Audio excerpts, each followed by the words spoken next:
And so, are you ready for me to stop talking about it? No, no, I'm just getting a level.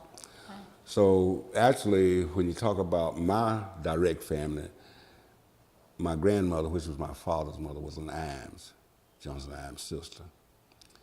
My almost didn't have it. They had to give me oxygen like 2 weeks ago. Couldn't breathe. I had asthma, and I'd been in a car wreck, and they gave me naproxen. I didn't know it, but I had an allergy reaction to the medicine. Brought on a wheezing attack along with asthma. I had an attack of asthma. And now you want to hear some things that I can say about relative to this? Is that what you're looking for now? Well, first of all, when you saw this letter for the, you have seen this letter. Janelle read it to me, I believe. And Yeah, I believe you I did sent too. her, gave her a copy. And she read this to me. That's one of the reasons I jotted down these names here, and I was going to put the people I thought is probably a collaborative thing, more than just one person. I'm sure. And I was going to say that the person that I would say probably would have been the lead in this was Lonnie Peoples, along with Hodge Pfeiffer, Floyd Johnson, and the Lost Payne, who was Janelle's father. My father probably was in there too because until World War II he worked there. Those people formed the nucleus of what was going on in what we call North Cooley, even though Johnson and I lived down in Dam Hill at that time. You're not familiar with the parts of towns like Lynn and I. They had different sections of Cooley at that time. Some blacks lived in what they called Dam Hill. Dam Hill? Right, it was near the river, and it was a dam where they got the power to run Irving Mills at that time. So what I'm supposing is, out of this group that you have there, a copy there, I put an asterisk mark beside Neely, Payne, Peoples, Pfeiffer, and Johnson. Now, some of these other people probably played an important role, but these people probably would know, if any of them was living now, they would probably know who did it. They'd probably say, well, we all sat down together and we mailed it, and we didn't sign it. People were afraid in those days, much so than they are now, if you're familiar with how unions work. No, Mr. Neely, why those men? Why would they have written? What was going on at the time? At that time, black workers, and Janelle, I was talking about it before I came over here, they referred to black workers, and at that time they called colored, okay? So whichever way that they were referred to as colored at that time. Even down here at the plant, they had two water fountains. One was saying white and the other one said colored. And I had occasion one time where one of the smaller black kids said, "Is that water colored, Uncle D?" No, but that's just a name for us to drink there, not there. So the word colored was what they used at that time. And what was going on, even at that time, the black workers were paid less than the white. And they didn't have a lot of power to strike back. So the only way was to try to do it in a subtle way without putting anybody on the spot, because they would fire you in a heartbeat. You would be dismissed in a heartbeat. So this letter was one, and actually, when this letter says $9, my daddy didn't work for $9.90 for 55 hours a week. The black workers did, and there were a few white. Old man Zach referred to them as darkies and poor white trash. And that was the way it was done in that day. Right here at this building, they had a soapbox he stood on and said they'll never make $12 a week. So this was going on at this time that you're talking about. Old man Zachary was the general manager of the whole plant here. You're sitting in his house. This was a house maintained by the company for he and his family. And he referred to black people in those days as darkies. And this was going on because they felt like, here I am doing this work, and yet here, let me just say this, even when I worked down here in the 40s, a white person out there would be over me less education I had, but they would pay him a nickel more an hour just so he could say he was better than me. That's, in essence, that's what it was. And I'm not bitter. I'm just seeing it like it is. Now, you asked me what was going on at this time. They were unhappy with the work situation. And it was no thing like, some say OSHA, some say OSHA. There was no such thing to protect the workers. Janelle's daddy worked out there what they call a dust house. You don't even know what the dust house is, but the dust house was all the old lint and dust from the cotton that had been run through the process to get it turned in the weave room and turn it into cloth. That was where they sent it out there with an old machine, and they didn't have mass and things like they have today. They didn't have filtering. They didn't have a whole lot of things. So a lot of those guys ended up dying. If they had a case, they could have died when called the brown lung disease. So that's what the working condition was poor. The wages was poor. The hours were long. No, since this letter is dated 1934, March 1934, at that point, they were trying to put the textile code into place. I mean, it was in place. When you said Mr. Old Man Zach said, I'm not gonna pay you $12 an hour, what was he referring to? He was referring to the poor white people and the black workers. And I think I told Lynn how my uncle James Maxwell, Pap Max, we call him Uncle Pap. He said, man, Zachary said, before I see them make $12 a week, I'll die and go to hell. That was his words, according to my Uncle Pap Maxwell. Now, I'm repeating because I was young enough, I'm old enough to know what he said. And he talked in a high-pitched voice, and he said, well, we got the $12 and he died. I don't know where he went. And this is what they said was a fact. The man made those statements. At that time, they had one paper, the Coolman Journal. Now, my mother used to keep them, but we had a fire in Mom's house in 1974, so some of those papers were destroyed. But I do remember, and this was not with the textile thing that she had one copy that was managed to save. It was about the school system. Irvin Mill donated property and helped build a house for the school for the black people. The mills at that time, one good side of the mills, though, right at the time you're talking, that you can say that the mill companies, the textile companies at that time tried to do, in order to keep their workers, they made it look as if, and in a way it was, they gave them a place to stay. They built the houses. They rented the house out to them. The people who lived down in Dam Hill, the houses was owned by Irvin Mill. All of these houses down in here, they used to be owned by Irvin Mill. So, and it was a small amount of rent they paid, something like a 50 cents a week at one time, and then found $1 a week or $1 a month. 50 cents a room. Yeah, 50 cents a room. Anyway, it was very small. So they called themselves what we would now call fringe benefits. That's what it was. They called themselves taking care of their workers. So when they did this, the people who were not, for example, my daddy never lived in one of the company's houses. Janelle's daddy never lived in one of the company houses. So a lot of us, that was what we kind of set apart from the different parts of Coolman. We had the Dam Hill section, and the section down in here was called downtown Coolman. The part that my daddy didn't live in, which is right up here, was called North Coolman. The part up from them was called the front, and that's where stores were.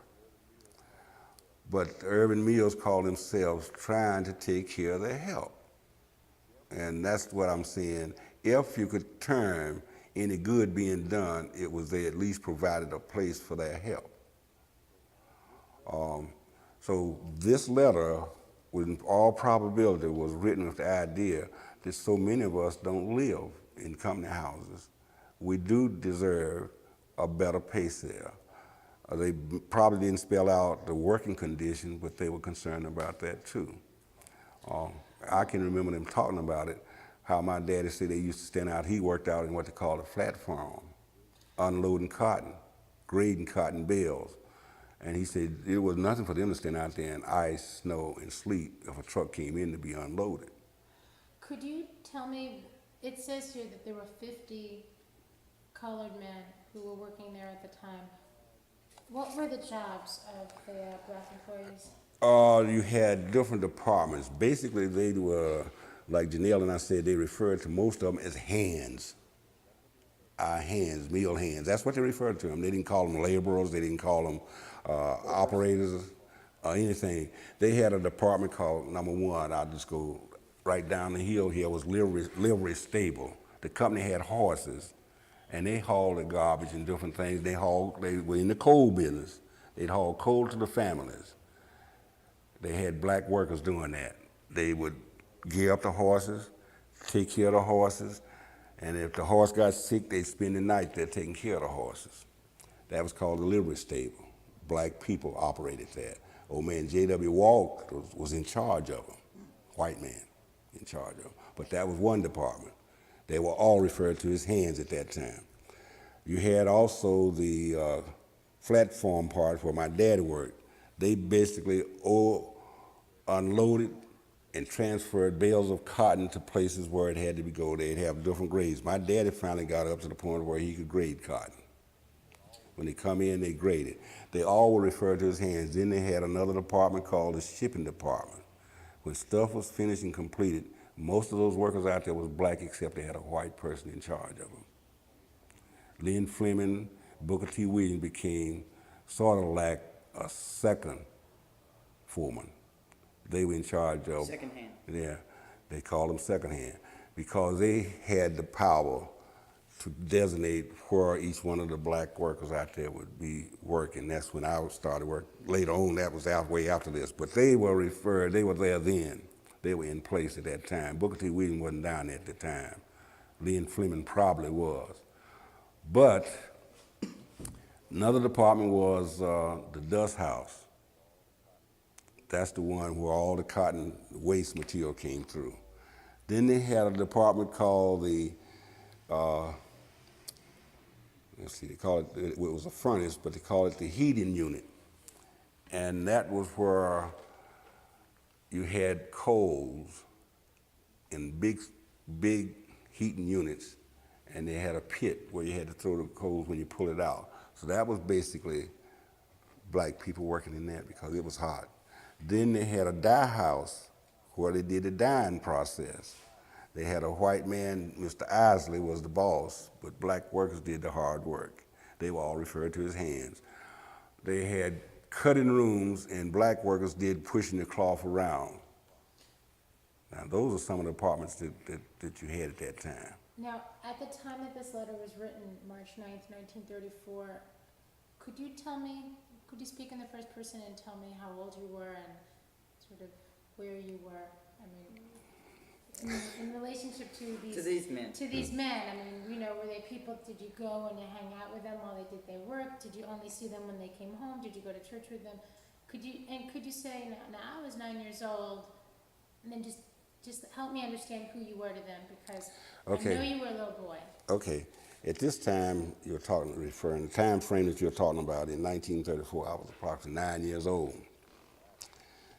I guess I was a large 9 years old because I was always tall, but I was 9 years old.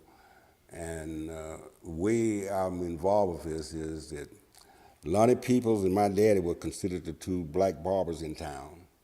So I was in constant contact with him because at one time they had a barber shop together in what they call North Cooley. They had an old building called the Hall. Floyd Johnson ran a little candy store in part of that building.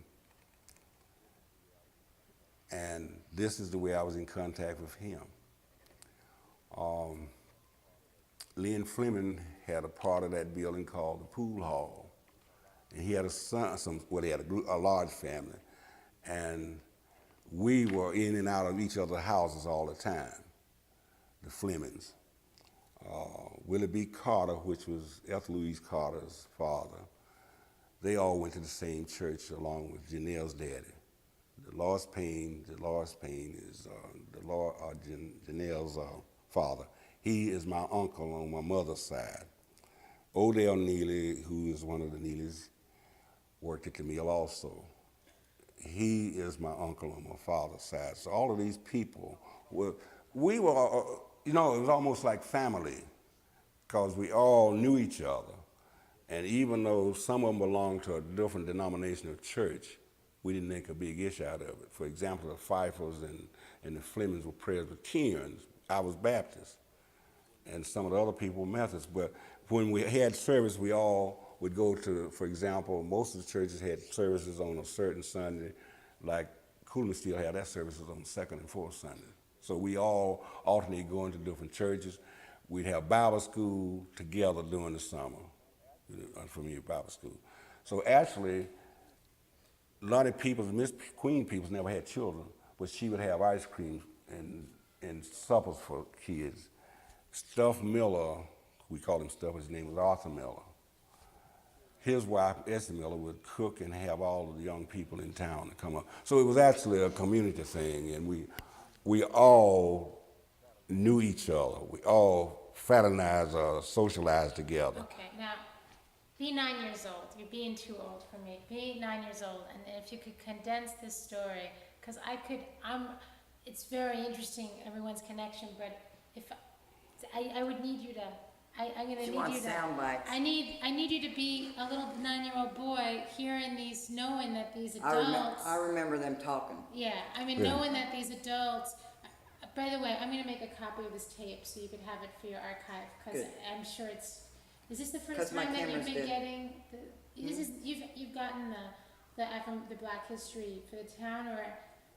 Just Working in on it. pieces, Okay, so this will be a useful tape for you. Oh, yeah, Oh, good, absolutely. This is the good. first time. I guess what I'm getting away from is I said as I remember. So you want me to? Don't write on this. No, I'm not writing on this. I had this. I was pointing to this. I wouldn't dare write on that.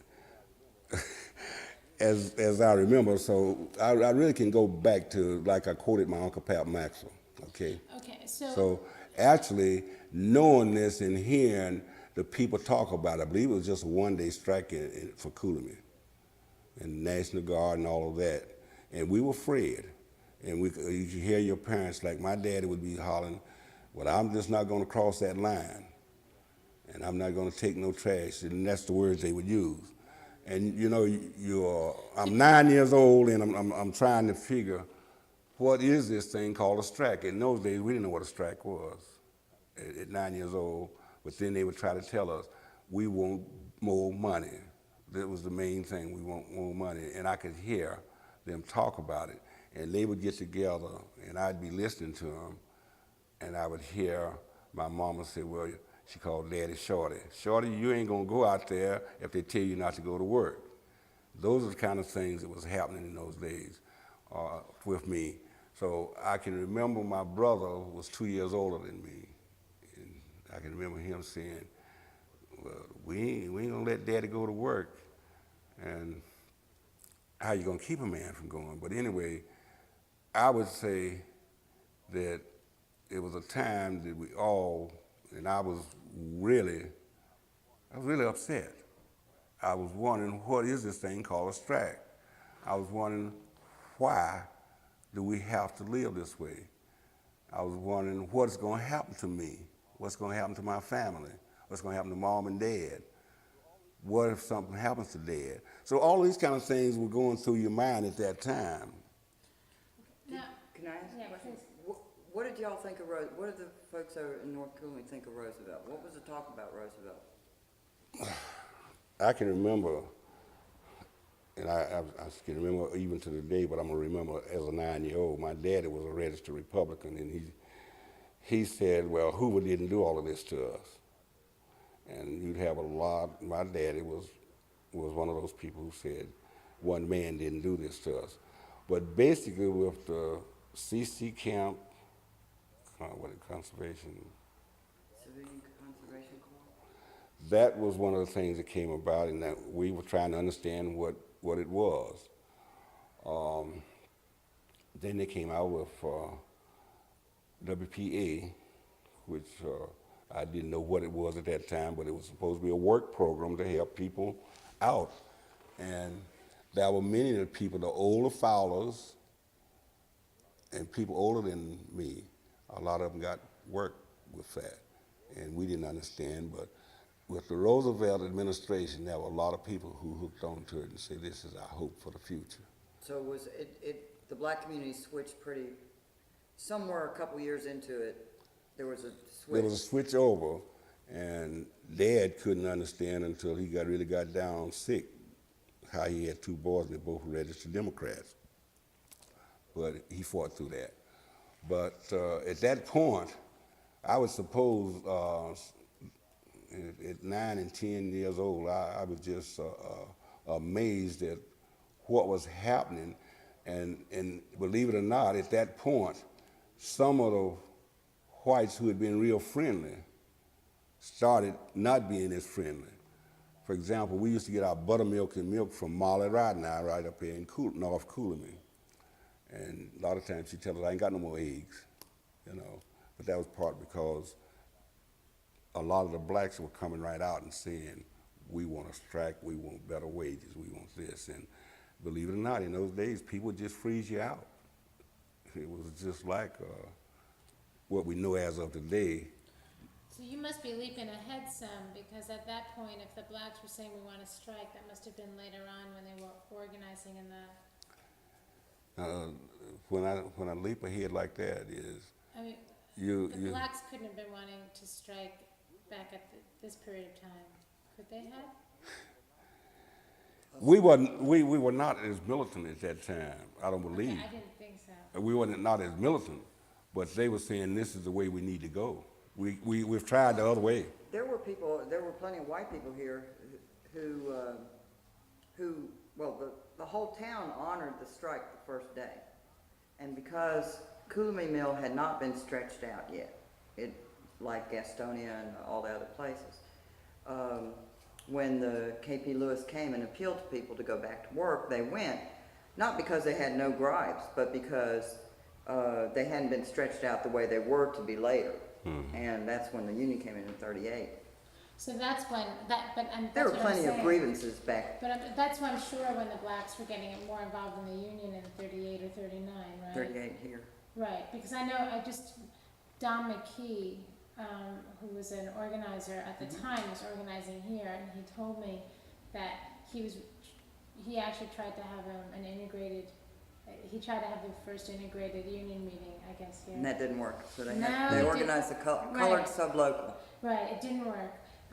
And if you might want to write to him or something. We've been in touch. He sent us the union pictures that we've got in the museum. Oh, that's great. Okay. 2 or 3 years ago. Great. So, if you don't mind, could we get back to this moment in time? First of all, Mr. Zach, is that it? Mr. Zach. J.W. Zachary. J.W. Zachary. Okay. Do you know what your daddy, what he was referring to when he mentioned the $12? Do you know? That was the accident money that they were asking for $12 a week. Okay. That was actually, that's the amount, that was the minimum wage. That's what they were asking for, yes. The minimum wage, there was no such thing as such. If the company told you were gonna make $9.90 a week, that's all you were gonna make. It wasn't called minimum wage, it wasn't called top salary or anything until after the union came about, some things started materializing in a different manner. But in those days, if you were what we call a mill hand, back to that, if we call a mill hand, here, this is what you make, period. Okay, so your uncle repeated this scenario to you, and that's where you got it from? Right. Could you say that? That was, to me, it was accurate because... No, I'm sure it was accurate. I'm just saying, could you conjure up that image of you hearing your uncle tell you that story? She wants you to say it again. At this stage, 1934, my Uncle James Pap Maxwell stated that old man J.W. Zachary said at a meeting, with gathered people meeting, that before he see the poor whites and the darkies making $12 per week, he would die and go to hell. Uncle Pap made the statement, well, we got to $12 eventually, and he died. I don't know where he went. And now that was the words he said. Now, the folks that, they mentioned that there were 50 black people who were working here at this time. So, and it says here that they were working on the outside and some in the cloth room and some in the cotton house. The cotton house embraced the flat farm group, the dust house group, and let's see what was the other part there. Opening and picking? Opening and picking. So they had The outside group was the livery stable, the carpenters work, because they had a force of carpenters and painters who maintained the houses that the company had. So when you say the outside force, you had 3 or 4 departments within the outside force. Same thing with the cotton house. And where was your daddy? Which out of these rooms? I could hear my Where- daddy saying that he worked in the cotton house out on the platform where cotton was brought in from different places to be graded, and in grading cotton, they had to put it in different sections to be used for certain types of cloth. When it was a finished product, certain types of cotton had to be used for certain types of cloth. And Dad used to say that he learned how to grade cotton by the bales, and that was a method that they taught him. Somewhere or another, they pull it out, and now they got instruments to measure. But at that time, he learned how to grade cotton just by eyes. They called it grading cotton. Now, they had hand trucks to haul that bale of cotton. And they had Mr.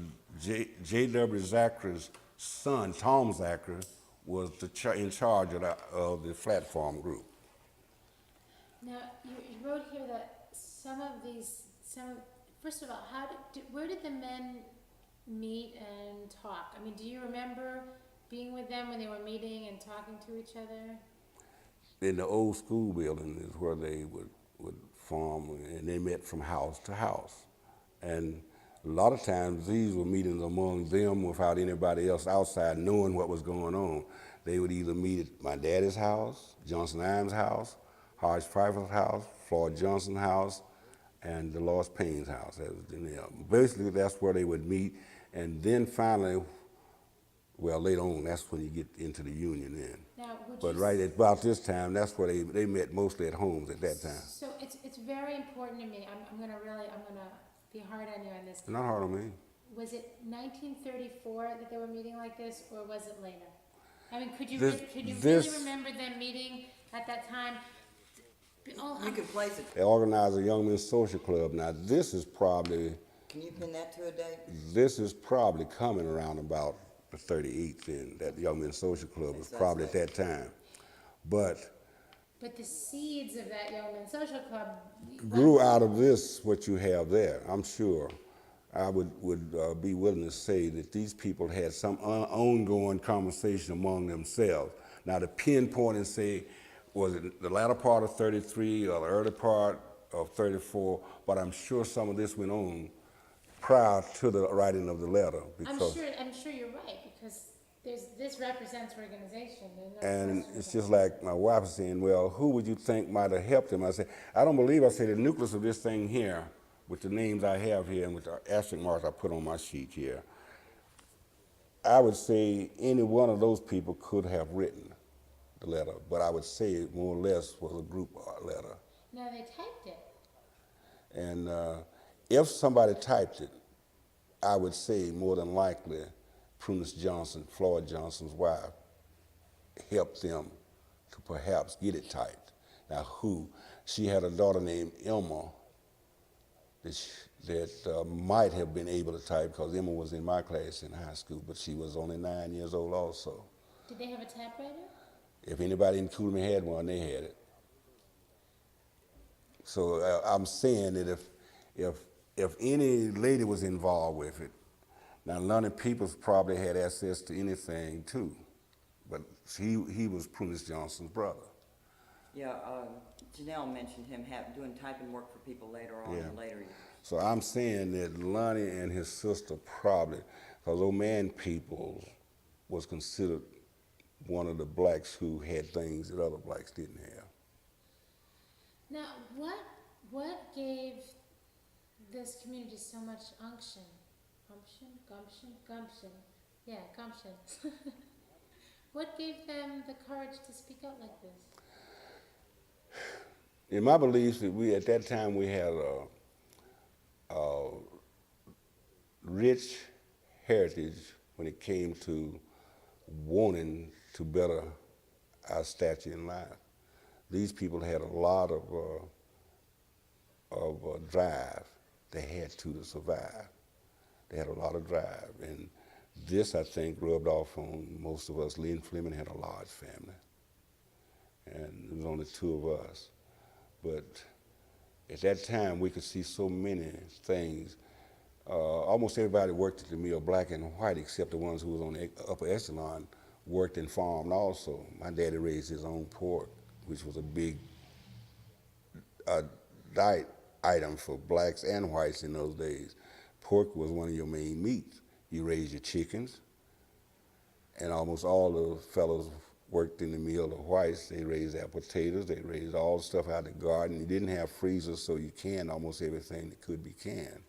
We picked blackberries in July to can them for summer. So I'm sure that these people had a lot of mental resources. Better than we all eat now. You didn't have to have a lot of fertilizer to grow all of that either. And those good old tomatoes, I know on a Saturday afternoon like this, Mom would have tomato sandwich. We used to call it light bread. That's a treat. Light bread, or mayonnaise and tomato sandwiches.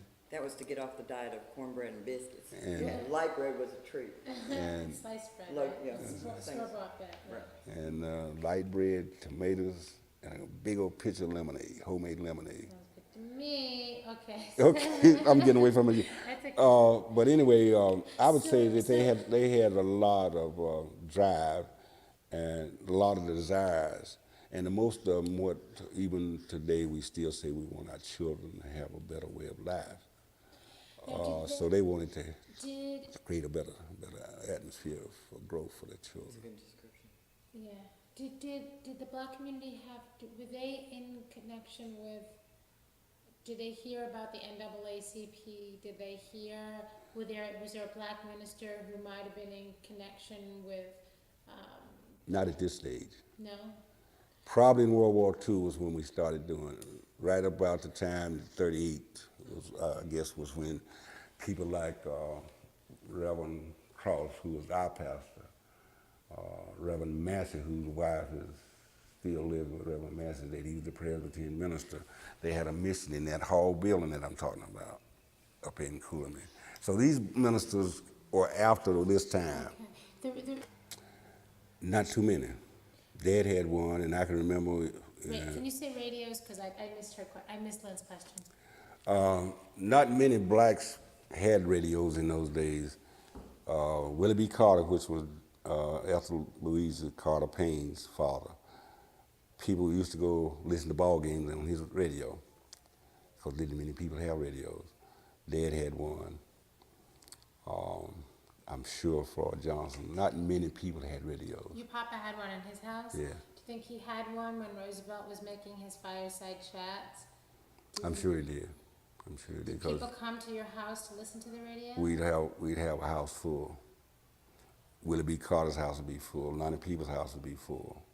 Almost anybody a few people who had the radios, somebody would come to visit them. That was true in the white section too. The McBrides had the first radio on Irwin Street, And and everybody pile over my their yards daddy- and listen outside. At that point, my daddy would say, well, we'll listen to the president tonight or the afternoon, whatever time it was, we would gather around. And if it lasted too long, time for you children to go to bed, you take up space where somebody else can be sitting. So, in those days, you didn't ask your daddy and mama what was wrong. Did the black community vote? Were they able to vote? I mean, I understand your daddy was a registered Republican, but You had a core of people who would try to encourage people to vote even in those days. But basically you had just these people here, a lot of those, the Payne, the Neelys, the Peebles, the Johnson, and some of the Imes. A lot of others didn't bother even register to vote. so would you say that, so there were within this counting of 50 people, 50 men, who, there might have been some women, who worked, 50 black people who worked in, no women? No women worked in this Okay, after World War so II. these 50 black people who worked in the mill were all men. That's right. And would you say 50 is an accurate number? I would suppose so, because I don't have all the different families there. I have about 10 different families there, and there are some families I know I've missed. But a lot of those families that probably came on after this letter, and that probably is pretty close to the number of people that were working at that time.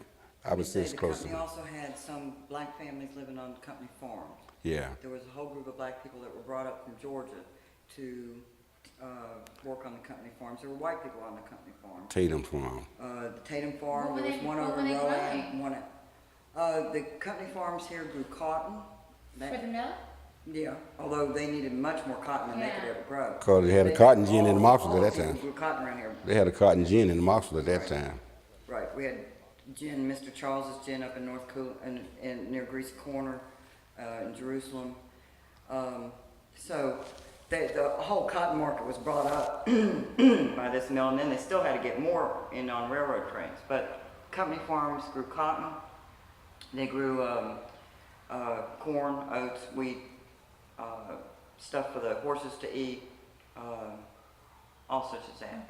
But I imagine that the people that were writing this letter were either on the yard or in the opening room or in the cotton house. Or in the cotton house. I don't. It But the doesn't- 50 may have included the farm folks. Oh, too. really? It may Okay. have. Okay. So of these 50, there are people who had a radio, there were people who typed, and there were people who voted for President Roosevelt. And some probably voted for Hoover. Wouldn't you say the majority of the black people when Roosevelt came in did not vote for Roosevelt? I would They were perhaps say that. Republican. Huh. That's very Same thing interesting. with the White Hands. Now, the mill management was mostly Democrat. The big people in Jerusalem Township, like Mr. Charles, the Tatums, they were Democrats. Yeah. Mr. Leffler, but the majority of white folks were historic Republicans. The majority of black people were. Well, David County, a long time. It's From the just, Civil it's War. just, David County just now getting around to where they got a lot of Democrats in David County now. Right. So Yadkin County is a different story than because all the black people that I've been talking to were all like Roosevelt, Roosevelt, Roosevelt. Now, it could be that they only liked him once he put the New Deal in, but. I guarantee you that most of the black people who voted in Yadkin County the first time around did not vote for Roosevelt. Like, you can go back and look at the books, but I imagine it was a lot of die-hard Republican blacks for years. what happened was this is Farmer Alliance territory. The populist movement was a movement of both the Colored Farmer Alliance and White Farmers Alliance. Right. So-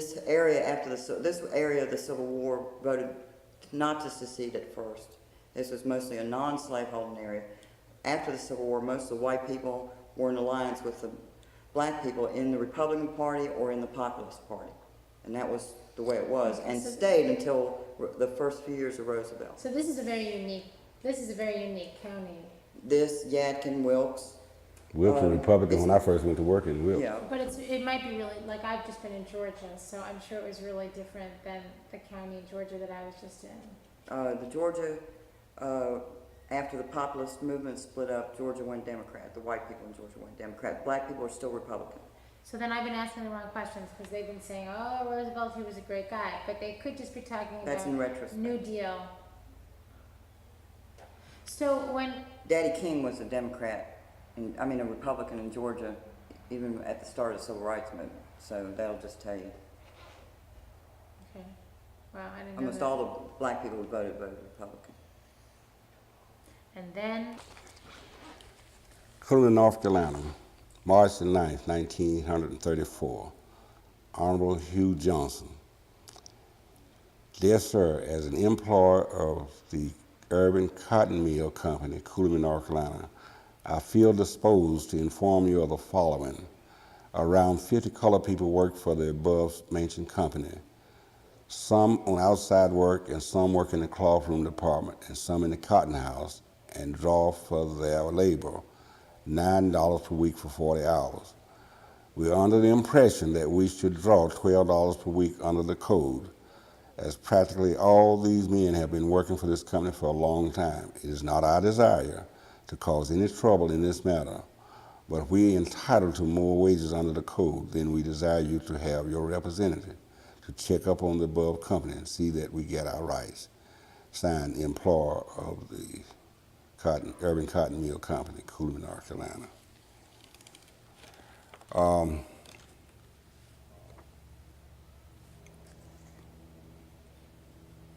What were you gonna say? This seems like it could have easily been somebody who knew what was going on and was reading and hearing a proposal for at least $12 per week for workers in the same situation. This is, after reading this letter, this is my impression. And when I was 9 years old, I can hear him talking about, we want the same kind of money that other people are getting for the same kind of work. And that was before you had this equal employment thing. That was my impression that I could hear anywhere we go. And if I went over to Lynn Fleming's house, if we hear anything, and those men didn't burden their wives with all of that information, but you could hear them talking about Lynn's wife's name, Connie. Connie, we got a lot of problems. We're dealing with them. We want to make money enough to raise our family. And this was the big issue. Family life was the big thing. And as I remember, my daddy was saying some of the same thing. And this was before 2 jobs. And although he and a lot of people cut what few heads of hair was cut in Coolman, 15 cents for a shave and 25 cents for a haircut. See, they were responding to the fact that that these new laws, which were putting the minimum wage in place, and that's what it was a minimum First wage, minimum wage. First minimum wage at that time. I'm gonna make copies. It included all the help except those that worked in the outside. It didn't include the outside help. And in some cases, it seems like it didn't even include the ones that were working in the opening picking rooms, and that's not outside, that's inside, right? Right. So they were saying, you know, we're not getting what we believe that we deserve. Now, when this law excluded people who worked on the outside, and it was almost a code way of excluding the black workers. And so black workers, you know, were protesting that exclusion. But some of them I think truly believed that they were under the impression that the NRA was going to be for everybody.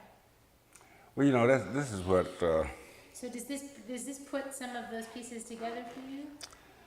Yes, in reflection, after seeing this letter and listening, I can see some of the things that was hard for me to even comprehend, even after that date, even after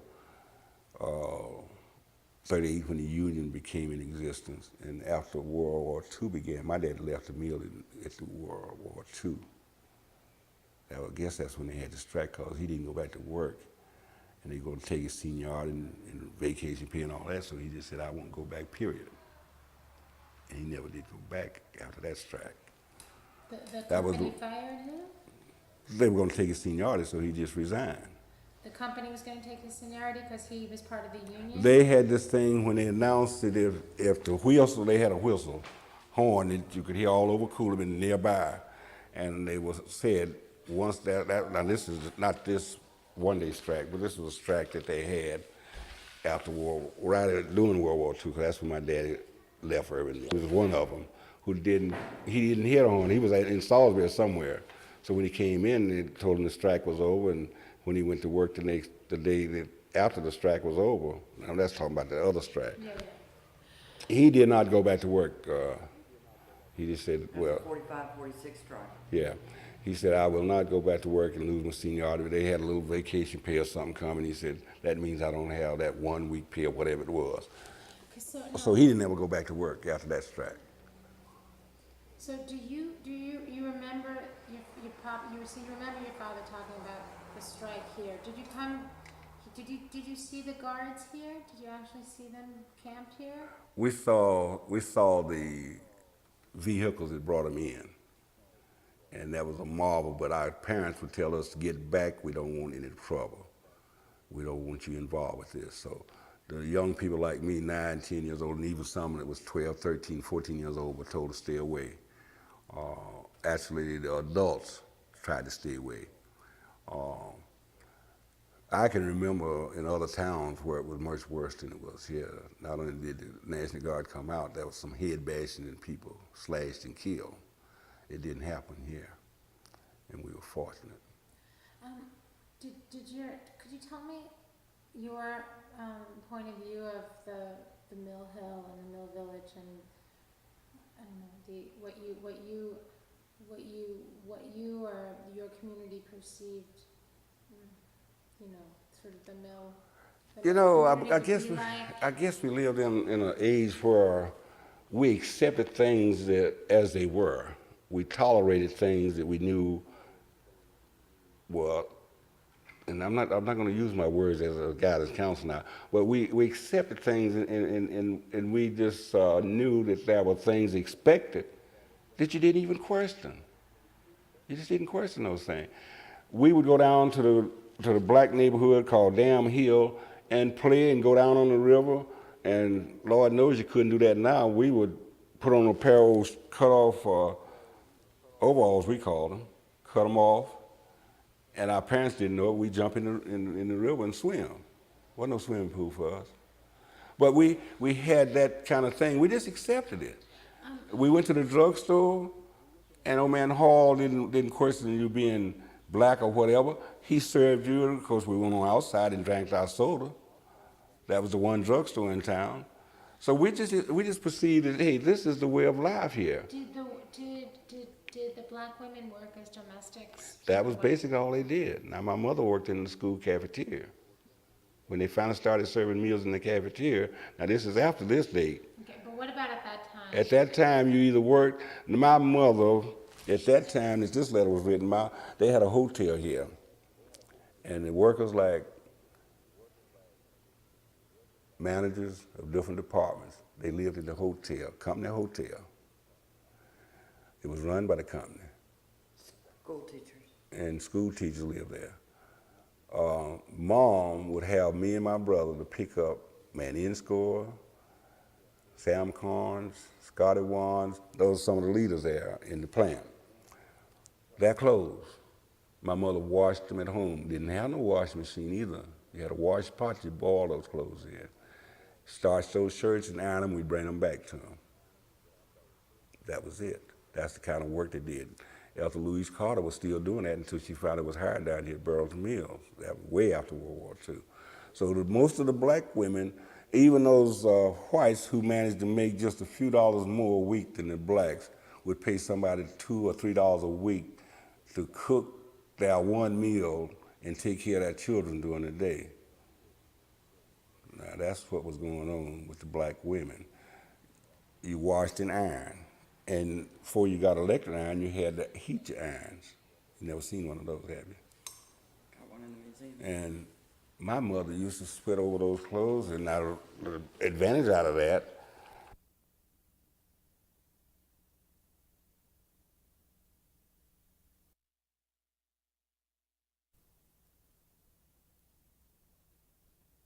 about the size of Dad and Jean, they were chubby. Dr. Drury, before Dr. Kavanaugh came, was tall and slender like I was. They would give us their clothes. Mom would redo them. So a lot of people thought we were well off because we were wearing clothes that executives for the plant and doctors had.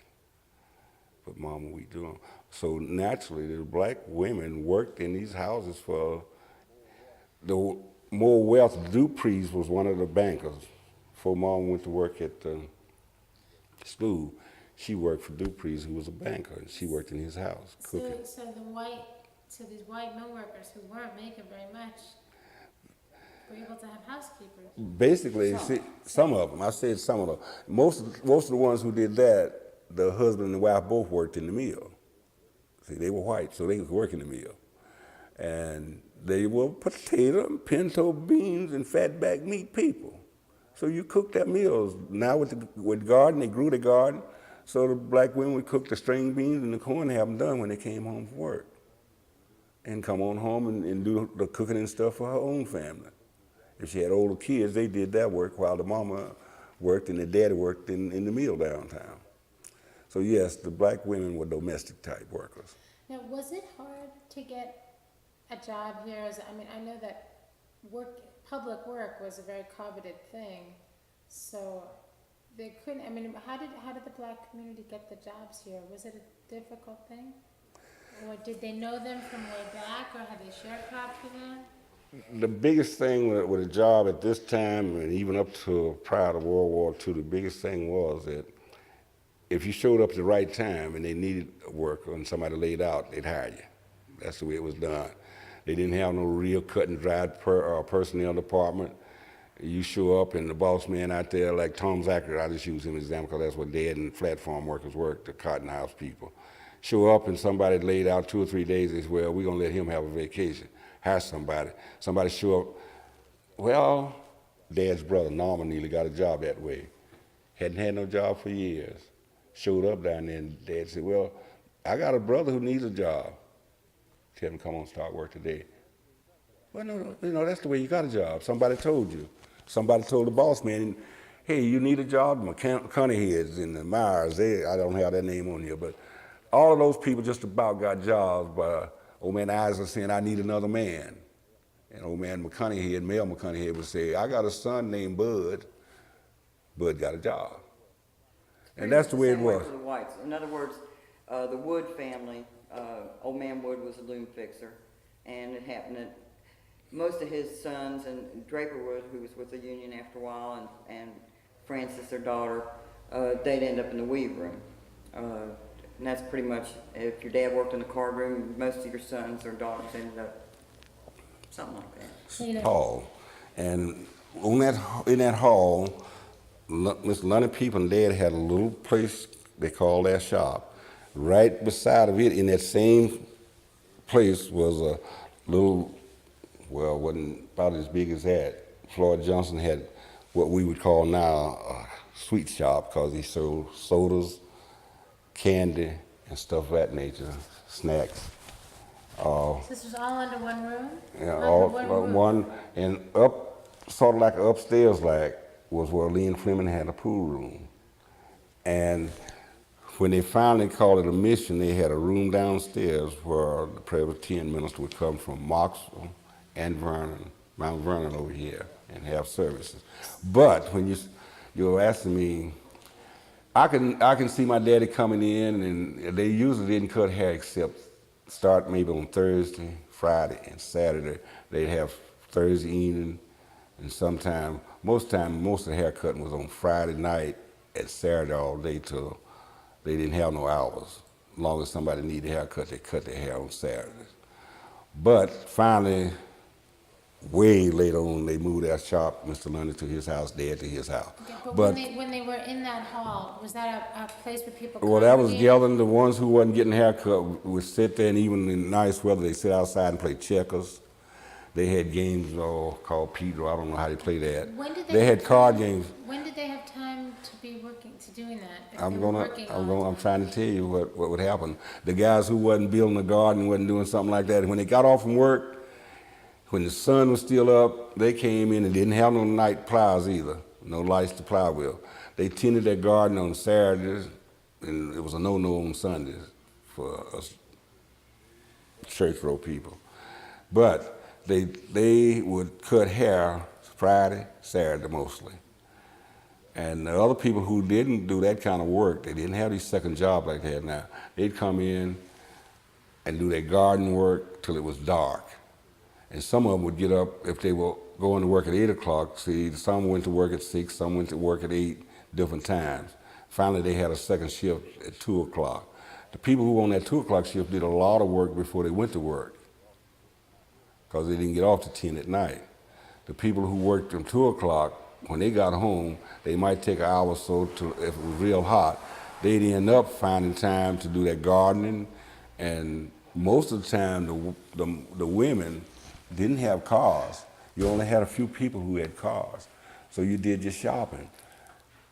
Don't you think people back then, I found from talking to people, even though they worked 12-hour shift, I don't think that at this time did that come about. No, it came about in 1933. If they wrote this, that they're working 8 hours, then they're working 8 hours. So, do you remember though when they were working 12 hours or 11 and a half hours before the... I believe after this or somewhere in that area of time, a period of time, that is perhaps when they went to these 8-hour shifts. It was just prior to this. Yeah. Do you remember when they were working 12 hours before that? When right about the time that I told you, my Uncle Pap said they were actually working 55 hours. They worked 10 hours a day and 5 hours on Saturday. And that's when they made $9.90 a week. So right after that time, when this took place, that's when they started breaking it down into shifts. That's when they went on the 8 hours. They were making $9.90 when they were working 12 hours? No, they were making 10 hours a day and 5 hours on Saturday. 55 hours. 55 hours a That was week. work for everybody. Right, so that was about 10 cents an hour, right? 20, is that right? That's about it. Buddy Alexander says they were making 22 cents an hour. You know, yeah, And and you then, remember right, that. and then they were supposed to be raised to 30 cents an hour if they were gonna get the minimum wage. Well, I can tell you, I worked down there in 1944, 43. I finished high school in 42. And for 40 hours, we made $18.70 at that time. That was about 30, 40 cents an hour, I guess. 40 cents There an were hour. plenty of, just so you get, there was a disparity between the black and the white, to be sure. But what we're talking about in the disparity was probably, there were plenty of people taken home of the white people taken home in the early 30s, $5 and $6 a week. After So, rent and everything. After rent and stuff was taken out. So they're probably making $10 or $12 a week themselves. So we're not talking about, the differential was there, but it wasn't huge. No, it's just like when my daddy, that's what I came up with that 5 cent an hour. Right. He said, I'm doing this work and this white fellow over here getting 5 cent more hours. Some of them was 3 cent an hour. It wasn't that much more, but it was just enough to make you know that I'm not getting the same That's kind of right. money. And we didn't have this, what is called it, equity or fair employment practice. We had none of those things in place at that time. So you just said, hey, I need more money for this, and that was it. You didn't have anybody to deal with for you. You had no grievance. You didn't have no grievance procedures to go with, so you could hear them talk about something need to be done, but what can we do? And that was the basis of the conversation. Do you have any pictures of these men? I probably can get some. That'd be great. I know I got pictures of my daddy. I know Janelle's got pictures of her daddy. No, I think she has access to Miss Prudence's stuff, so she would have some of Mr. Johnson. And my brother got a lot of stuff in Durham that he said he wanted to share with. He was up here. there was never a picture taken of, do you have a picture of all these men in a group or a bunch of them in a group? Maybe. Have you ever seen a 1922 picture with the outside force, so to speak, or the cotton house? I might have. I can't recall, but Did you see the 22 pictures? Oh, yeah, in there? yeah, I The did. long ones? Yeah. Have you ever seen a picture with any of the black employees on one of them? I don't think so. I feel sure they took one. I guess the closest thing that I've seen among pictures that I had access to was pictures of a group of black fellows who played ball, and a lot of them worked at Mill. Now, once upon a time, Irving Mills donated the cloth for the uniform for the black team. Do you know where that picture is? I think I got it. Was My your brother- daddy on that team? Yes. Were any of those other men on that team? Some of the ones, Kessler was on it, Fowler was on it, Paul Fowler was on it. Several of those In a people were sense, in it. they were writing on behalf of those other players and everybody else. So it would be wonderful if, when I have you reading this letter, we could see the faces of some of the men who wrote it. I'll see what all I can get together for you. That would be great. Can I turn the fans back on? Yes. Did you find that your community was willing to talk about this history or talk about this period of time and hand it over? They're interested in tracking down because they would like to know more about what went on themselves. And yes, they are interested. I don't think that you find any opposition I to. guess I'm asking because I have found a lot of opposition in other communities where people are a little frightened or apprehensive about talking about a moment when they might have even written a letter like this, and I'm wondering if I don't get that feeling. Prior to even hearing about your agency or organization, I don't know the term you have, but anyway, I'm not even asking that. Lynn had talked to Janelle on different occasions, and I think Janelle had asked that one of Lynn Fleming's son, by the way, he's in a nursing home at the Veteran Hospital now, so he can't function. But Janelle, Ed Fleming, and myself had said that we would try to help get some of the information about the black community. And that's where we were. Brother had a stroke in 92, mom died in 92, Kelly died in 93, Dopop died in 93. So all these deaths, and plus I've been in an accident and hypertension. But all of this was going on at the time, so we just kind of, Janelle is a busy person, and she's right over here in the community. I live in Rural Hall, which is about 30-some miles from here. But prior to all of these other things happening, I was over here 2 or 3 times a week and still try to come over Okay, at least but once a week. I guess a lot of the white textile workers who were involved in the union in 1934, a number of them they haven't been comfortable talking about that moment of that period of protest, and that was 60 years ago. And I'm wondering if I guess for you, you don't have anything to lose, but I'm just wondering if you could comment on people's, either the fear, and a lot of them never told their children what happened, and they never told their children that they'd been part of this movement, and it seems like stuff. So I can only make a statement from what I believe in, and I can remember even after this period of time, my daddy said, I don't go to the extreme in anything, but I'm for justice. And this was before we even had these civil rights movements. And as I remember and recall, he said, I want you boys to always stand up for what you believe in, but make sure you've thought about it before you start. There are some consequences if you do something. There's a price to pay for it. If you're willing to pay the price, then you go with it. Now that was way before Martin Luther King or anybody else thought about the civil rights movement. He was that way even as time went by from this period. And I believe that that is what we lived by. We live by a code that says, I do what I feel like is right, even at those days. We have some memories that were not pleasant because we were called names that, as I said, after I got older, it didn't bother me. So, but in those days, it did bother people. But it didn't bother us that much because seldom, Frank Neely's kids were respected because Frank Neely was respected. And that's, I think, is the big thing. But I realize what you're saying, and I have to say it this way, we found out as years went by, the whites who had some culture, it didn't disturb them as much as it did because they had their little shelter anyway.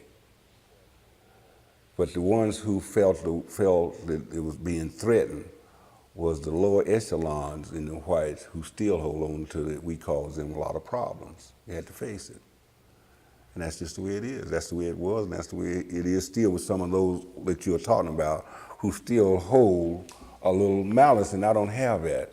When we had sensitivity sessions in the late 50s and 60s when they were talking about desegregation or integration, whatever you want to call it, I told them in the school, I was teaching school at that time, I don't have the capacity to hate anybody, but I can hate what you do to me intensely. And that's the way I was brought up. And I believe that's the reason that we could survive without having any scars, mentally or physically, left on us, because we tried to live by that code even in the 30s and when I was just 8, 9, 10 years old. And it grew with me all through the years. And I'm not a racist. I don't preach hate. At one time, I was a sergeant in the Army in 1950 in Georgia. I was the only black state with the outfit. So I'm not a racist. So I clarify that. If it sounds like that, I'm not. No, not at all. Do you think that, I'm just gonna switch the topic. I mean, my question was about amnesia, and some people just don't know anything that happened a long time ago because their parents didn't tell them, because their parents were afraid that if they told them that they had tried to bring on a union, then their kids might do that and they might get in trouble. So, Let me just say one thing. yeah, Cooley ended up, right. Cooley I guess it might be fascinating that a lot of outsiders is Kuhlman didn't go through some of the strife that some of the other mill towns did. They didn't go through that same phase. and a lot of the reason is because they didn't stretch them out early. They stretched them out later. So, so do you think that they were frightened that the company would find out that they wrote this letter? I mean, it wasn't, I mean, they might as well have signed their names, I mean. No, but if they said that there were 50 black people, I mean, how many, They would have to bring another boxcar load in from Georgia, South Carolina if they got rid of all of them. It wasn't that easy to replace good hands. I mean, people used to quit and go somewhere else. They'd go beg them to come back. How many They were people? good. How many people like Dewey Fowler and James? We call him Jim Fowler, Dope Pop Jim Fowler, and Crip Neely would sit up with no extra pay to take care of a horse that got sick at night.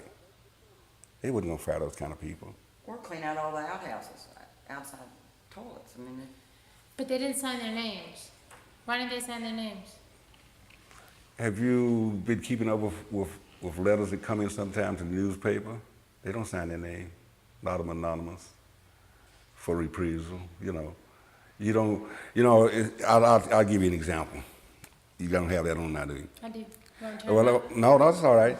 We had a principal who signed a petition down in Albemarle back in late 40s and early 50s, wanting something for the black school.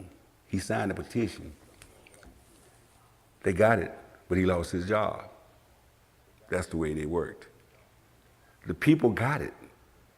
The black school got what they were signing for, but he made the mistake of putting his name on with him being the principal at the black school. So, in other words, they didn't sign it because they weren't stupid. Did you ever hear that they wrote this, or is this all new to you? all I can remember is that they said, we're gonna do something about it. And what it was, it might have been that. They would say, we're gonna do something about this. And that was as close as these guys when they would be talking, even getting haircuts. We're gonna do something about this. We're gonna do something about it. With what? What would a 9-year-old know if they said strike? I wouldn't know if we're gonna write a letter. I wouldn't have understood what they were talking about. Thank you very much.